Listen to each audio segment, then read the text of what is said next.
Bienvenue dans le podcast Se traiter en première classe, où chaque épisode est une invitation à explorer le voyage le plus significatif de ta vie, celui vers la version de toi-même qui te rend humble et fier. Je suis Émilie Antoine, psychologue, experte en gestion mentale et émotionnelle. Je suis également la fondatrice de mapsyenlignechaismoi.fr. Ici, nous croyons fermement que se traiter en première classe n'est pas un caprice, mais un acte d'amour et de considération envers soi-même et envers autrui. Dans ce podcast, je te donne des clés pour dépasser tes croyances limitantes, tes blocages, tes autosabotages et faire évoluer ton mindset et ta gestion émotionnelle sans souffrir et sans galérer. Ensemble, nous allons dénouer les nœuds qui t'empêchent d'être une femme plus confiante, plus sereine, plus épanouie.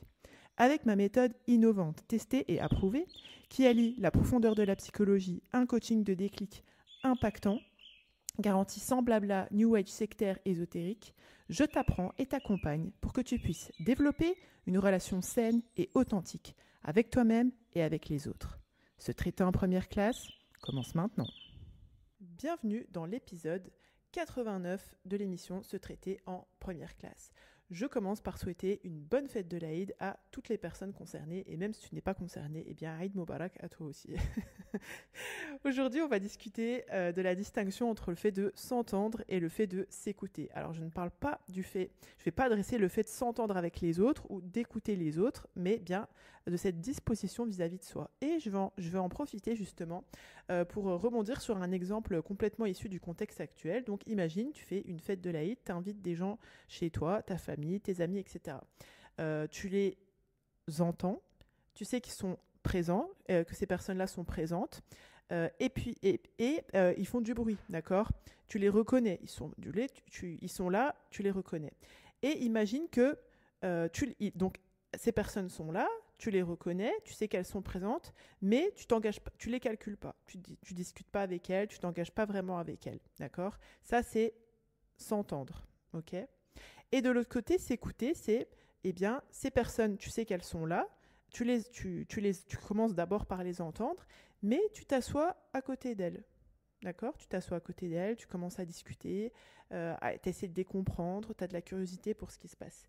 Donc tu vois que d'un côté, il y a un procès, il y a le fait de s'entendre, ça recoupe la réalité où tu sais que les personnes sont là, tu sais qu'elles sont, voilà, tu les entends, ça fait du bruit, ça sollicite tes sens, etc. Donc ça, c'est s'entendre.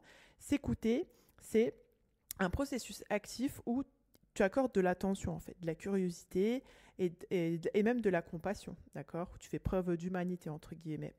Et là, eh bien, la différence entre s'entendre et s'écouter, elle est directement issue de cette distinction-là vis-à-vis de soi-même. C'est-à-dire que quand tu t'entends, tu subis un peu, entre guillemets, ce qui se passe, tes pensées, tes émotions, etc., mais tu leur accordes pas vraiment d'importance. Tandis que quand tu t'écoutes, eh bien, tu donnes de la considération à ce qui est en train, tu donnes de l'attention, tu donnes de la considération, voire même de la compassion vis-à-vis de ce qui est en train de se passer en toi. Et le problème, c'est que souvent, eh bien, les femmes ont tendance à plutôt s'entendre. Donc, je parle de toi qui t'entends toi-même, d'accord ? Plutôt que t'écouter toi-même. Et pourquoi, en fait, c'est que souvent, dans cette tendance à davantage entendre que d'écouter, parce que justement, on a été conditionné, en fait, à prioriser les besoins, les attentes des autres. On est souvent focus, il n'y a pas de problème avec ça, mais c'est factuel, on est focus à s'occuper de nos parents, on est focus à nous occuper de nos enfants, à s'occuper du mari, etc., des amis, des familles. On est très tourné vers l'extérieur, sur les besoins et les attentes des autres, et du coup on a cette pression aussi, cet idéal de souvent inatteignable d'abord, qui nous pousse à ignorer nos propres voix, ce qui se passe en nous, pour pouvoir correspondre à ces attentes extérieures, d'accord ? Et ça, souvent, ça nous amène à nous déconnecter de ce qui se passe en nous. On n'entend plus en fait ce bruit, si je peux dire ça comme ça, ces mouvements, on ne sent plus ces mouvements qui se produisent en nous. Parce que souvent, qu'est-ce qui se passe? Il y a une grosse croyance limitante, mais qui est tellement présente en fait autour justement de l'écoute de soi. C'est le fameux faut pas s'écouter en fait. Voilà. C'est même pas, c'est clair, c'est une phrase qu'on a entendue. Faut pas s'écouter, il faut faire preuve. On confond ça d'ailleurs avec le fait de faire preuve d'abnégation, et ça c'est vraiment un obstacle majeur à l'écoute de soi. Et cette croyance limitante là, elle équivaut en fait. Pourquoi? Parce qu'en fait, on pense que s'écouter, c'est céder en fait à tous ces désirs égoïstes, être irréfléchi, et céder à toutes ces passions, si je peux dire ça comme ça, au sens spirituel, au sens religieux du terme. Et cette idée, elle est profondément fausse et profondément ancrée dans toutes les sociétés, parce que en fait, on oppose ça. Si tu t'écoutes, en fait, il y a plus cet altruisme, en fait, cette volonté de bien faire pour les autres. Et on a souvent grandi dans cette idée que prendre soin de soi ou considérer ses besoins, c'était synonyme de négliger les autres. Et du coup, ce truc de ne pas s'écouter, ça voudrait dire, voilà, si tu t'écoutes pas, tu pourras faire preuve de plus de générosité, plus d'abnégation. Et puis en plus, si tu t'écoutes, ça veut dire que tu es une femme qui est qui tombe dans les caprices, qui en fait qu'à sa tête, etc. Ça, bien sûr, c'est le produit de normes culturelles, sociétales, qui valorisent le sacrifice de soi comme si c'était une condition sine qua non du fait de traiter les autres en première classe, et la conformité. On nous a fait passer des messages où faire passer les autres avant soi, c'est normal. Et du coup, ça mène souvent à une déconnexion de ce qui se passe en nous, de ce bruit, de ces mouvements, si je peux dire ça comme ça, qui se produisent en nous.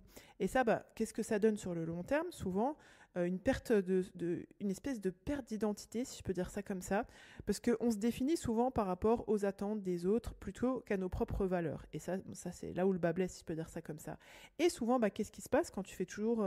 quand tu n'es pas à ton écoute et que tu fais passer en plus tu fais passer tout le monde avant toi, au bout d'un moment, tu vas tomber dans une espèce de frustration, dans du ressentiment, dans l'épuisement.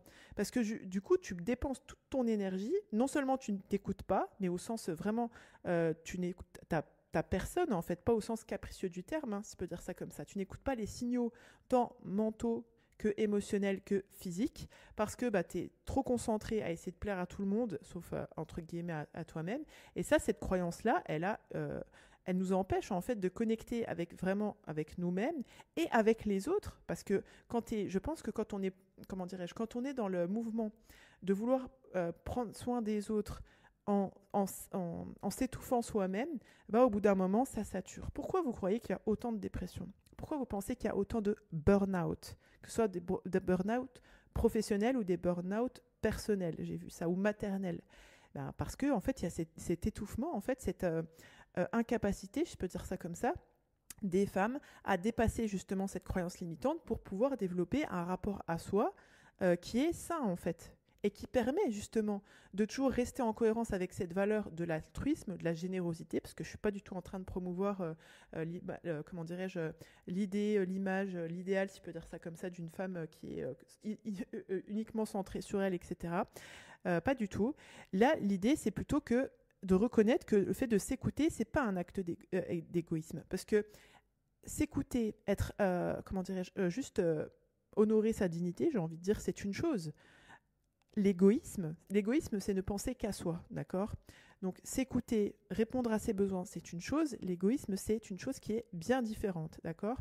Ici, l'idée, c'est, donc vous avez bien compris ce que je promeus, si je puis dire, c'est le fait de s'écouter. Comme en le considérant comme un acte d'autorespect, de bienveillance, pour pouvoir justement briser cette croyance limitante.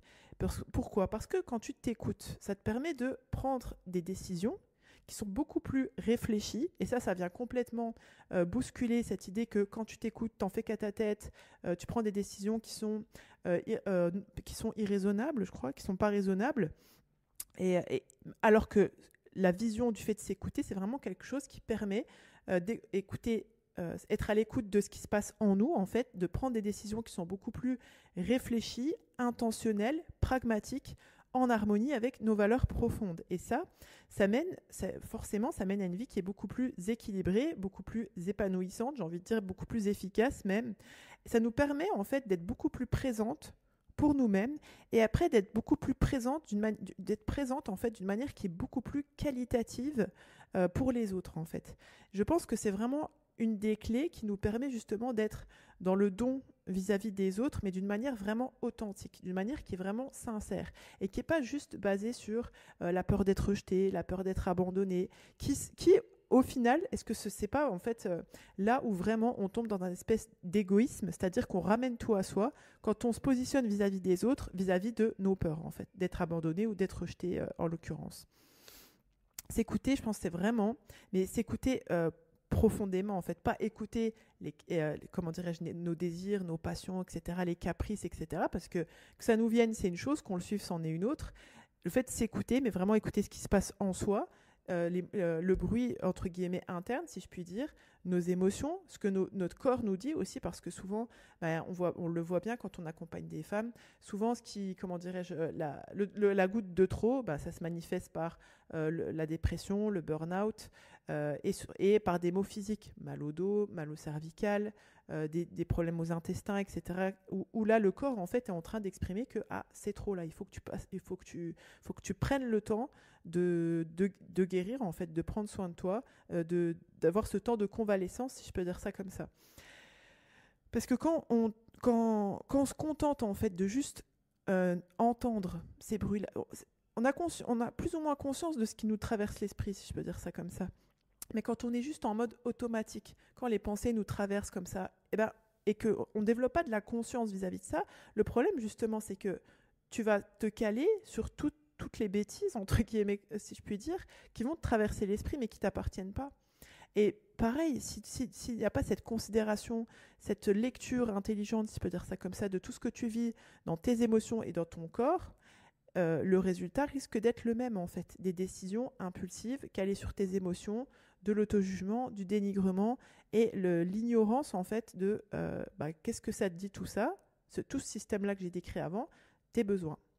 Si tu ressens de l'anxiété et que tu ne fais que entendre cette anxiété, comment tu vas pouvoir, ou tu appelles ça comme tu veux, du stress, de la charge mentale, de l'anxiété, de l'angoisse, etc., si tu l'entends, mais tu lui donnes pas de la considération, comment tu vas faire en fait pour, comment dirais-je, t'ajuster, être dans l'acceptation réelle de ta réalité, de ton quotidien. Quand c'est hyper important d'apprendre à s'écouter de manière qualitative, et c'est bien des tenants et les aboutissants de MaPsyCampus, et d'ailleurs dans le module Les bases de ton cheminement, qui est un module où je vous apprends en fait à vous auto-coacher, vous trouverez notamment le journal d'introspection qui va vous permettre justement de vous poser des questions efficaces d'introspection, que je conseille vraiment de faire cet exercice-là tous les jours, au moins pendant 30 jours. Et là, vous allez avoir une différence radicale dans votre vie, vraiment.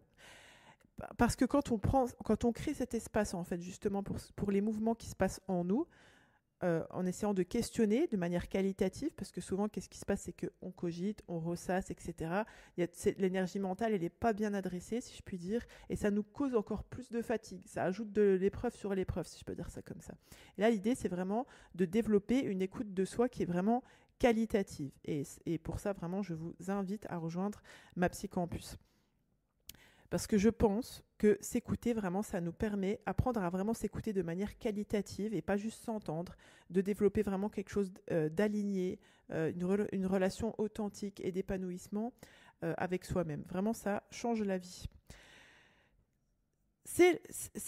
Parce que ça implique aussi de remettre en question les croyances limitantes qui nous poussent à agir d'une manière ou d'une autre, de dépasser, si je puis dire même, ce mode robot qui nous retient et qui nous empêche en fait de nous prioriser, parce que y a des craintes de voilà, je vais devenir une femme égoïste, et si en même temps parce que souvent je vois ce conseil tout le temps qui est donné, oui, il faut que tu deviennes un peu égoïste, mais si tu dis ça à une femme pour qui la générosité, prendre soin de ses enfants, etc., de ses proches, c'est hyper important, son cerveau il va juste se faire un demi-tour sur lui-même et ça va complètement lui passer au-dessus de l'oreille, si je puis dire.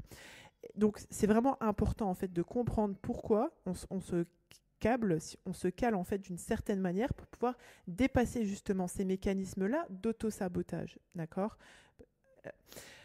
Quand on se libère de ces idées qui sont fausses, on s'ouvre la porte forcément à une existence qui est bien plus riche et qui est bien plus connectée en fait à notre moi véritable, si je peux dire ça comme ça.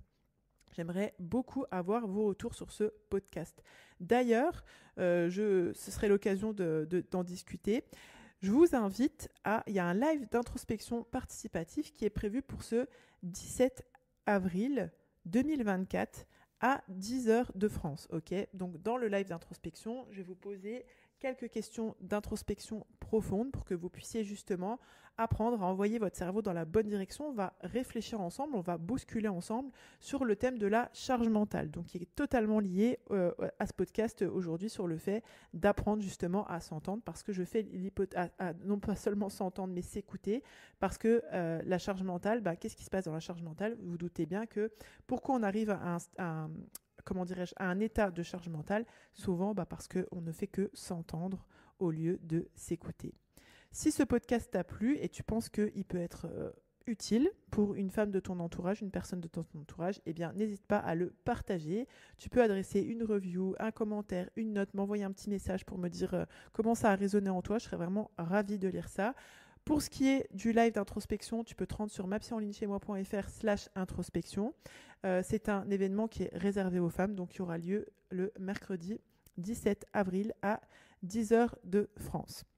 Pensez bien que vous êtes la première personne à bénéficier du crédit que vous accordez à votre existence. Je vous souhaite encore une fois une très bonne fête de l'Aïd et je vous dis à bientôt. Bye bye. Si tu es prête à donner un tournant à ta vie et à embrasser pleinement l'idée de te traiter en première classe, je t'invite à rejoindre ma Psycampus. C'est le pas décisif vers une version de toi-même plus sereine, plus confiante, plus épanouie. Sur ma Psycampus, tu commenceras par découvrir les fondations de la maîtrise mentale et de la gestion émotionnelle, posant ainsi les bases saines de ton évolution. Ensuite, tu embarqueras sur un voyage transformateur qui te révélera comment accueillir ton unicité et cultiver une paix intérieure face aux défis de la vie. Tu apprendras à forger de la confiance et à vivre en harmonie avec ta nature profonde, tout en affirmant tes convictions, tes valeurs, tes principes avec bien plus d'assurance. Tu recevras les clés pour prendre des décisions judicieuses et structurer ta vie de façon à ce qu'elle reflète fidèlement tes aspirations, tes valeurs et tes principes.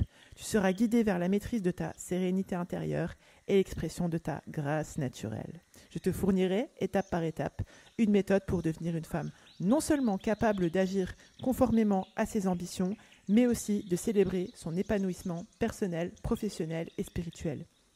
Avec ma méthode alliant la profondeur de la psychologie à un coaching de déclic garanti sans blabla, New Age sectaire ésotérique, tu passeras de la théorie à la pratique, te dotant des outils nécessaires pour une évolution tangible. Et c'est sans risque. Si après avoir activement participé et suivi tous les modules, les rendez-vous individuels, les rendez-vous groupés de coaching, de cercle, en live ou en replay, et planter les graines des exercices proposés, tu ne constates aucune amélioration, nous nous engageons à te rembourser intégralement. Le seul risque que tu prends en nous rejoignant sur ma Psycampus, c'est de te transformer en une version plus épanouie, plus confiante, plus sereine de celle que tu es. Pour commencer ce voyage transformationnel, rends-toi sur mapsyenligne-chez-moi.fr/mapsycampus, MAPSYCAMPUS. Ensemble, sur ma Psycampus, nous allons débloquer ton potentiel et te guider vers une version de toi inspirée et inspirante. Tu es la première personne à bénéficier du crédit que tu accordes à ton existence. À très bientôt sur ma Psycampus.